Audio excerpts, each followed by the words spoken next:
The year is 1830 and the place is the Kingdom of Sweden. The heir to the throne is Crown Prince Oscar. There's just one problem: he's stuck. His limbs are frozen, his muscles rigid and immobile. The doctors have no idea what to do. Then comes the king, King Oscar's father, and he has an idea. Why not put the Crown Prince in a coffin? Surely it will do wonders for his health. Not only does this sound absolutely terrifying, it also sounds completely useless. But desperate times call for desperate measures, and so the young prince is sealed inside a coffin for 45 days. As far as anyone can tell, this was all in the name of science, because the king believed that this would cure his son's illness. Spoiler alert, it did not. Now here's the thing, this wasn't a one-off. See, King Oscar liked the whole coffin thing a bit too much. Whenever he caught a cold or felt a bit under the weather, he would seal himself inside a coffin, sometimes for weeks. In fact, he had specially designed coffins made for his pleasure, coffins with glass panels so that he could see out while he rested. Just goes to show that coffins and kings don't always mix. You think King Oscar was bad? Well, meet King Ludwig II of Bavaria. While most people eat 3 meals a day, Ludwig ate exactly 12, and these weren't small meals either. Each one consisted of 10 dishes. Can you imagine? Now you may ask, why doesn't this man gain weight? Well, that's because he counterbalances his diet with 68 dishes of dessert. That's a lot of sugar.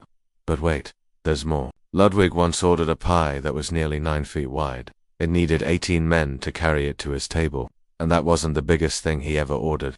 Once he requested a jelly mold that was designed to serve 4,000 people. I guess the king had quite the sweet tooth.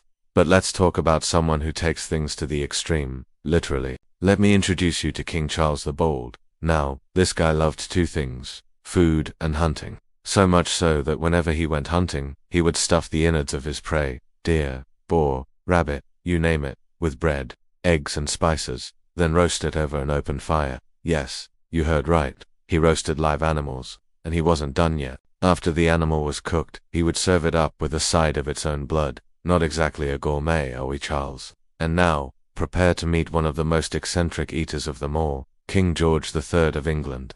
You wouldn't believe what this guy puts on his plate. George III had a special love for fish, especially eels. And he didn't eat them plain. Oh no, he preferred his eels chopped finely and mixed with mashed potatoes and butter. Sounds intriguing, maybe not so much if I tell you that he also liked to add chopped viper to the mix. Yeah, he really liked snakes. But George wasn't picky. He also had a soft spot for calves' brains fried with butter, pepper and salt. Brain, anyone. Speaking of brains, meet King George IV. He's got a taste for brains too, but not just any brains. No sir, he likes them pickled. Well, George isn't stopping at just eating weird things. He likes to drink weird things too. How about a nice glass of vinegar and rum? Or perhaps you'd prefer some beer and sand? Don't worry, he's got plenty of both. He once had a massive hangover so bad that his counselors thought he was dying. Talk about a royal pain in the royal head. And let's not forget about King Henry VIII. This guy's obsession with food was bordering on the insane. Remember that 18 men carrying a jelly mold I mentioned earlier? Yeah, well, that was for Henry. He threw feasts that would make any modern-day foodie jealous. Once he hosted a banquet with 5,000 people in attendance, serving up a whopping 100 different dishes. And it wasn't just about quantity. The presentation was next level. He hosted events where the dishes were served on golden plates, some with real rubies and diamonds. Talk about bling. But in the end, no king was more obsessed with himself than King Louis XIV of France. We're talking serious narcissism here. This guy had a tailor-made coffin with silver corners and a glass top, so that he could admire his own face one last time before joining the ancestors.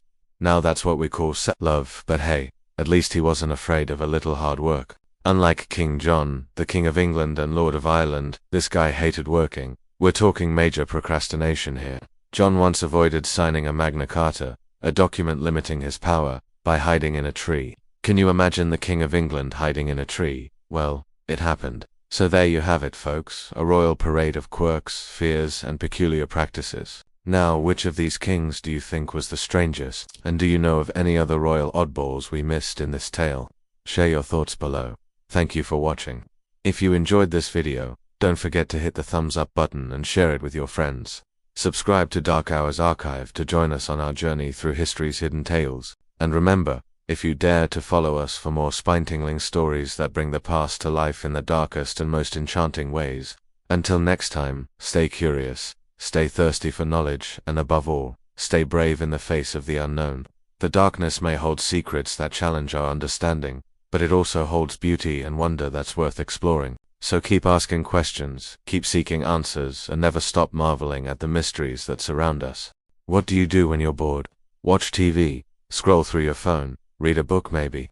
Well, these kings got bored too, but they took things to a whole other level. When King Henry VIII of England was bored, he got real into it. The man was obsessed with excess, but it wasn't just food and parties.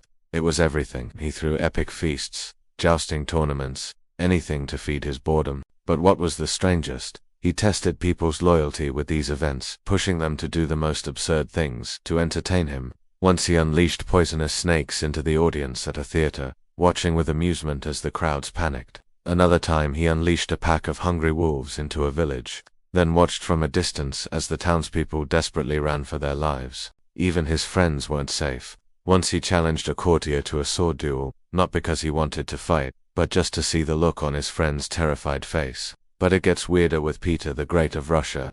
This guy was all about transformations, changing Russia into a modern state and himself into a Western-style despot. He loved learning new things, but his favorite subject was dentistry. Always carrying pliers, he'd ask total strangers if he could pull out their teeth. Of course, they'd say yes, right, wrong. He didn't care about the answer. He'd yank out their teeth anyway, then keep them as souvenirs. He even removed teeth from dead bodies, preserving them in jars alongside severed heads. Yeah, he had a thing for heads. Then we have King Farouk of Egypt, a man totally out of his depth in a changing world. He loved the finer things in life, silk pajamas, fancy cars, and pilfered treasures. He stole everything from guests, including a watch from Winston Churchill when he hosted parties. It was legendary. He'd gorge himself on mountains of food, then wander around his room at night, peering into the dark corners as if expecting an attack. He kept his bed sheets on silk cushions, changing them daily. But they weren't pristine white. They were stained with the remnants of his midnight feasts. One time he invited a group of foreign dignitaries to a private dinner, then spent the evening reading them stories from his collection of erotic dreams. Next up, we have King Sigmund of Sweden, a man who took cleanliness to an extreme. He couldn't stand the feel of bare skin, not even his own. He ate and slept with gloves, and his food was inspected several times before he touched it. Once he delayed an important council for 12 hours while he inspected his own reflection, looking for signs of illness. He even made his servants wear gloves while they served him. For him, it wasn't just about hygiene, it was about control. Control over his own body and over everyone around him. Last but not least, we have King Umberto II of Italy, a man ruled by numbers, or rather the fear of them. He believed certain numbers brought bad luck, so he avoided making important decisions on unlucky days. He even had little charms sewn into his clothes to protect him from harm. But his weirdest habit was summoning lookalikes. He kept a secret stash of men who resembled him, dressing them in his clothes and sending them out to fool potential assassins. He believed this confused his enemies, but really it just created a lot of confusion. These kings may be long gone, but their habits live on. A reminder that even the most powerful people can't escape the prison of their own peculiarities. What do you think? Would you have been friends with any of these kings? Let me know in the comments below. And don't forget to like and subscribe for more royal mishaps. You know the old saying, the crown weighs heaviest in the balance of solitude. When the court is silent, when the courtiers have retired for the night, and the king is left alone with his thoughts and memories, that's when the true test of his mettle comes.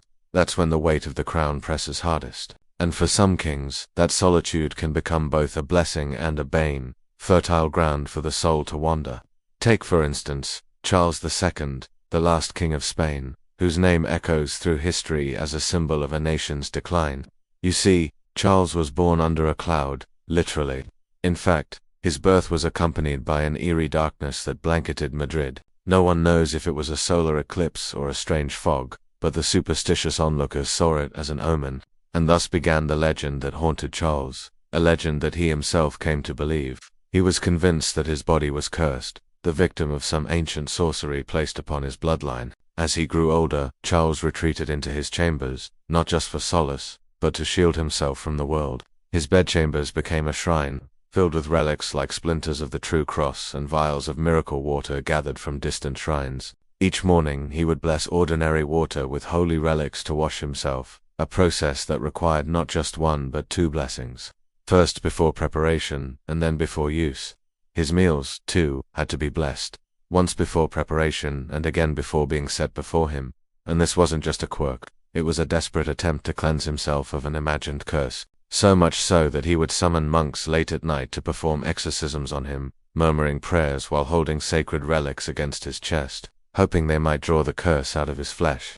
Far from the sun-drenched hills of Spain, amidst the frozen wastes of Russia, there lived another troubled soul, Ivan the Terrible. Ivan IV, or Ivan Fedorov as he liked to call himself, was a man wrestling with inner demons. When he was in one of his merciful moods, he would spend hours in private chapels, chanting prayers in a low, rhythmic voice. At times, he would fall into a trance, a brief respite from the turmoil that raged within him.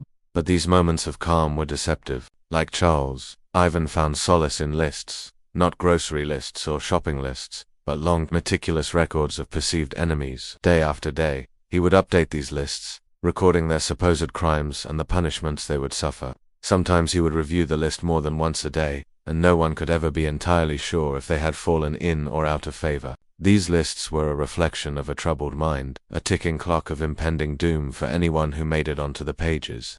Ivan also had a penchant for staffs, not hiking staffs or shepherd's staffs, but long, sturdy pieces of wood, each carved with ornate metal heads. These were not ceremonial objects, but weapons.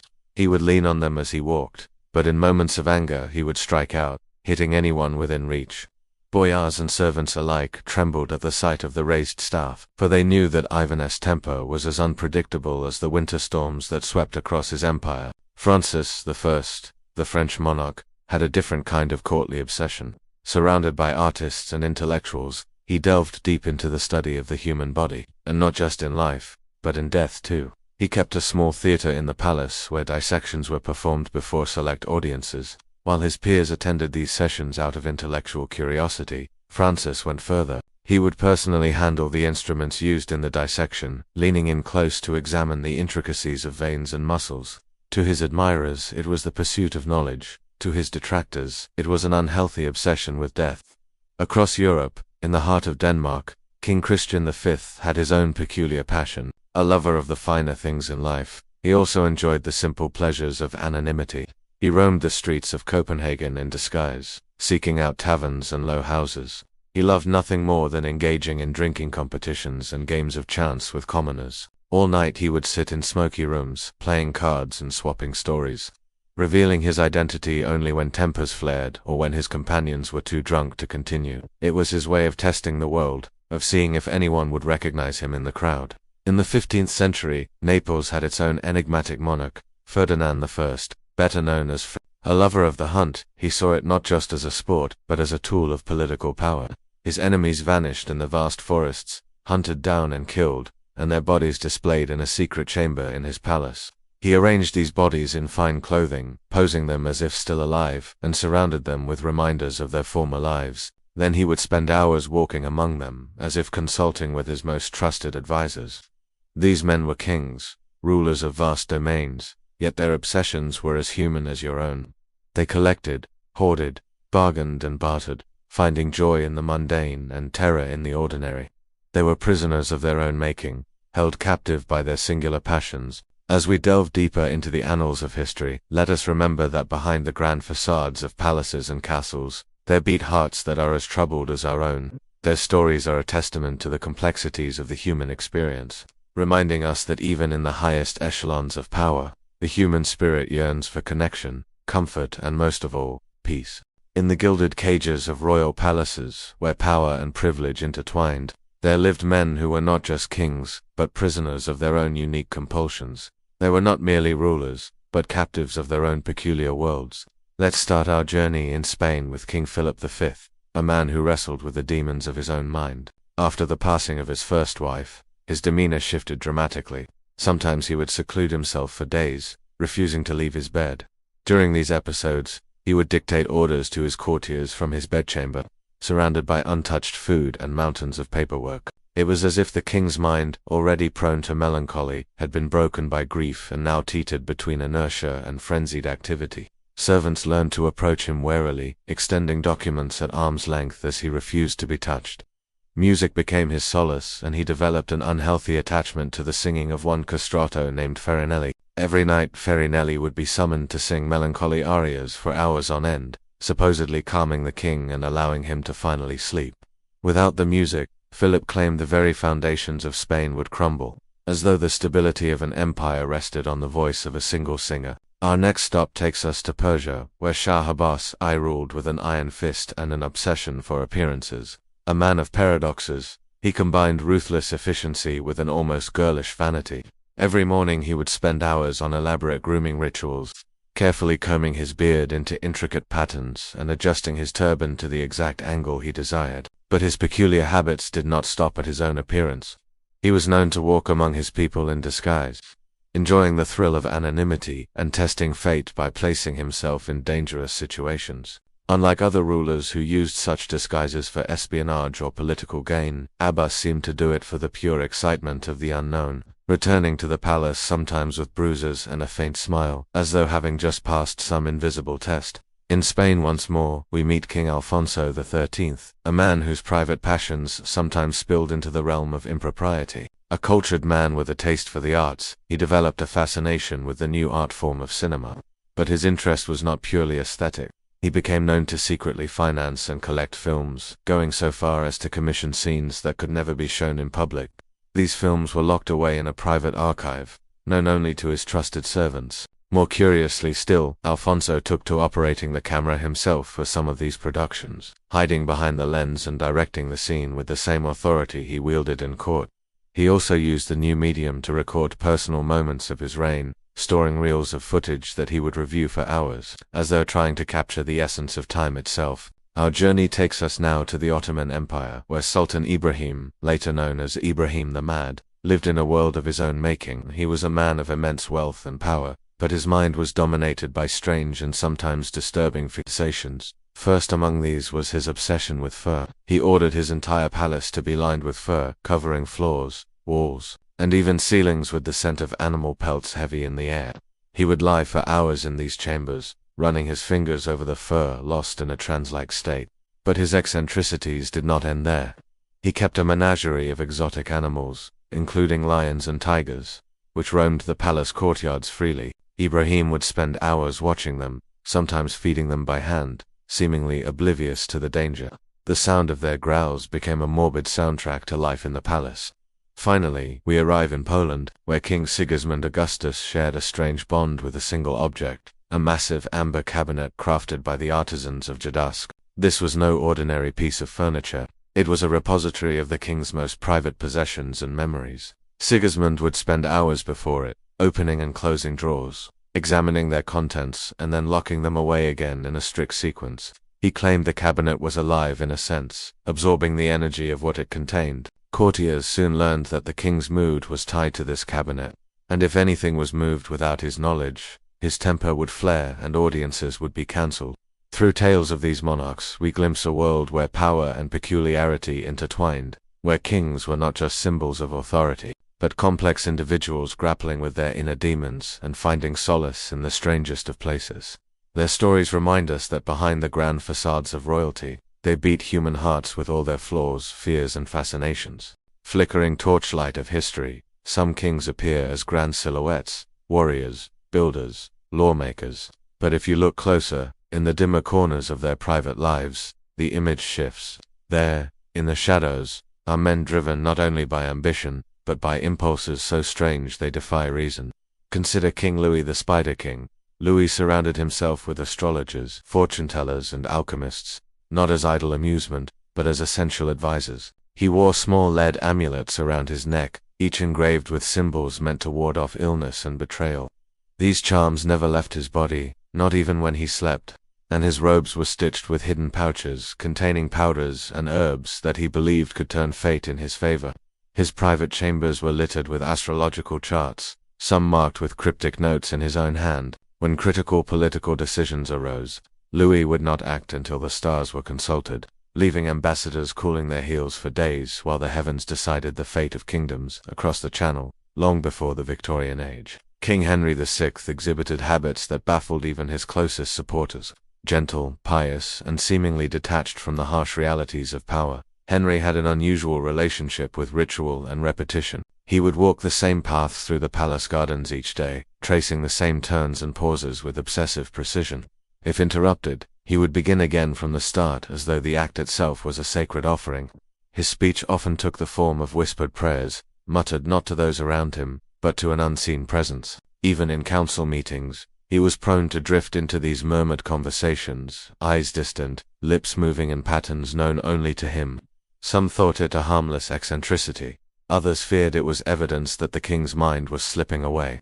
Far to the east, in the glittering palaces of Siam, King Rama V. Chulalongkorn was a modernizer and reformer, yet he too harbored private habits that blurred the line between rational governance and personal superstition. Deeply respectful of Buddhist traditions, he took the unusual step of conducting daily merit-making rituals in solitude, away from the public eye. Each morning before dawn, he would light a specific sequence of candles and arrange offerings in precise patterns. No one was allowed to watch, and those few who glimpsed the ritual claimed it had an almost mathematical order to it, as if the king was calculating balance. Not only in his spiritual life, but in the destiny of the kingdom itself. He also kept a personal library of rare manuscripts locked away from even his most trusted scholars, insisting that some knowledge was too potent to be handled by others. In Portugal, King John V was famed for his wealth and extravagance, much of it poured into churches and monasteries, yet his private life contained an unexpected eccentricity. He believed that holy relics could not only bless a realm but physically protect it. John amassed one of the largest collections of relics in Europe, storing them in specially designed cases made of gold and crystal. But he went further. When illness or political unrest threatened, he would select certain relics to carry on his person, sometimes wearing them under his clothes in specially sewn pockets. Courtiers told of moments when the king, in the midst of an audience, would suddenly reach beneath his robe to touch one of these hidden relics, his fingers lingering as though drawing strength from it. Across the Mediterranean, in the Kingdom of Morocco, Sultan Moulay Ismail earned a reputation for his staggering number of offspring, hundreds, perhaps more than 1,000. Yet behind the public image of virility was a man ruled by strict, almost obsessive daily routines. He inspected his stables personally every morning, counting the horses and checking their condition with an intensity usually reserved for generals inspecting troops. Each evening, he would retire to a private room where, according to palace gossip, he kept an intricate map of his entire realm on the floor, updating it with small tokens representing armies, caravans, and ships. These tokens were moved not only based on reports from his commanders, but sometimes according to dreams he claimed were sent to him as divine guidance.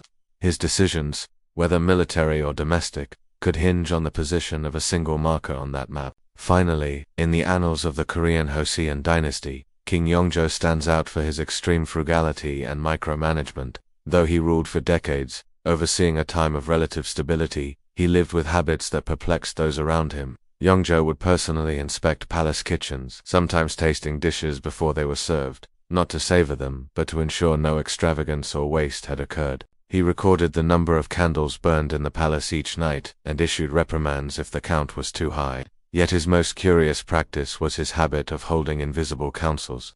He would sit alone in the audience hall, speaking aloud as if addressing ministers, pausing as though listening to responses, and then answering them in turn. These sessions could last hours, and when questioned, he claimed it helped him anticipate every possible argument before real decisions were made. Across continents and centuries, these kings shared little in common in their politics, faiths, or fortunes, but in their private worlds, they were united by the strangeness of human nature. Each crown sat atop a mind, both brilliant and burdened, where superstition, obsession, and compulsion intertwined with the machinery of power. For some, these habits offered comfort or control in a life defined by uncertainty. For others, they became cages of their own making, narrowing their worlds until only ritual remained. History tends to polish its monarchs into symbols: hero, tyrant, reformer, conqueror, but the truth is always more complicated. Behind the banners and proclamations was a man with habits as fragile and irrational as those of any subject, only magnified by the isolation of absolute rule. And in those strange, secret patterns of daily life, we glimpse not just their eccentricities, but the shadows they cast over their reigns. The past is littered with such stories, tales not found in the clean lines of official chronicles, but in the whispered accounts of servants, the private letters, and the odd artifacts left behind in dusty archives. They remind us that power does not erase the human need for ritual, comfort, and control. It only distorts it, often into forms too strange for common life. And in the end, these habits, no matter how bizarre, are as much a part of their legacy as any law or battle.